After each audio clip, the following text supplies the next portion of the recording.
കേരളത്തിന്റെ സാംസ്കാരിക സാമൂഹിക കലാരംഗത്തെ അതുല്യ പ്രതിഭ സലീം കുമാറിന്റെ വിയോഗത്തിൽ അനുശോചനം രേഖപ്പെടുത്തി ഷാർജ ഡൽമ ആയുർവേദ സെന്ററിൽ യോഗം ചേർന്നു. അദ്ദേഹത്തിന്റെ വിയോഗം കേരളത്തിന്റെ കലാലോകത്തിന് നികത്താനാകാത്ത നഷ്ടമെന്ന് യോഗം വിലയിരുത്തി. സാധാരണ മനുഷ്യന്റെ ജീവിത വേദനകളും പ്രതീക്ഷകളും അഭിനയത്തിലൂടെ സമൂഹത്തിന് മുന്നിൽ അവതരിപ്പിച്ച് കല സാമൂഹിക ബോധവൽക്കരണത്തിനുള്ള മാധ്യമമാണെന്ന് തെളിയിച്ച കലാകാരനാണ് അദ്ദേഹമെന്ന് ബഷീർ വടകര അനുസ്മരിച്ചു.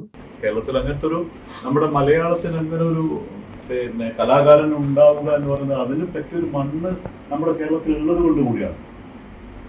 ഒരു നല്ല മണ്ണിലാണല്ലോ ഒരു നല്ല പൂ വിരിയുള്ളൂ അല്ലേ?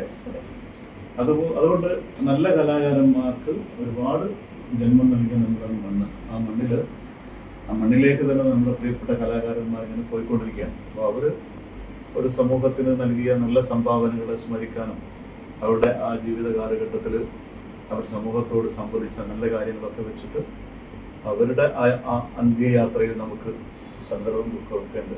അപ്പോൾ ഈ കൂട്ടായ്മ മലയാളികളായിട്ട് നമ്മൾ ഇന്ന് കൂടിയിരിക്കുന്ന ഈ ഒരു സമയത്ത് അദ്ദേഹത്തിൻ്റെ വിയോഗത്തിനും അദ്ദേഹത്തിൻ്റെ കുടുംബത്തിനും അദ്ദേഹത്തെ സ്നേഹിച്ചവർക്ക് എല്ലാവർക്കും നമുക്കൊരു അനുശോചനം രേഖപ്പെടുത്തി ഒരു മിനിറ്റ് മൗന പ്രാർത്ഥന നടത്തുകയും ചെയ്യാം. അദ്ദേഹത്തിന്റെ കലാ സാംസ്കാരിക പ്രവർത്തനങ്ങൾ വരും തലമുറയ്ക്ക് പ്രചോദനമാകുമെന്ന് ഡോക്ടർ തമ്പി പറഞ്ഞു. ഷാജി പുഷ്പാങ്കദൻ, സുചിത്ര, ഷംനാസ് പാണായി, സജിന സഹറാസ് തുടങ്ങിയവർ യോഗത്തിൽ പങ്കെടുത്തു. കലയും സമൂഹവും തമ്മിലുള്ള ബന്ധം ശക്തിപ്പെടുത്തിയ കലാകാരനാണ് നമുക്ക് നഷ്ടമായതെന്ന് Qatar media plus CEO doctor Amanulla Vadakkangara അഭിപ്രായപ്പെട്ടു. സലീം കുമാറിന്റെ ആത്മാവിന് നിത്യശാന്തി നേർന്ന് യോഗം അനുശോചനം രേഖപ്പെടുത്തി.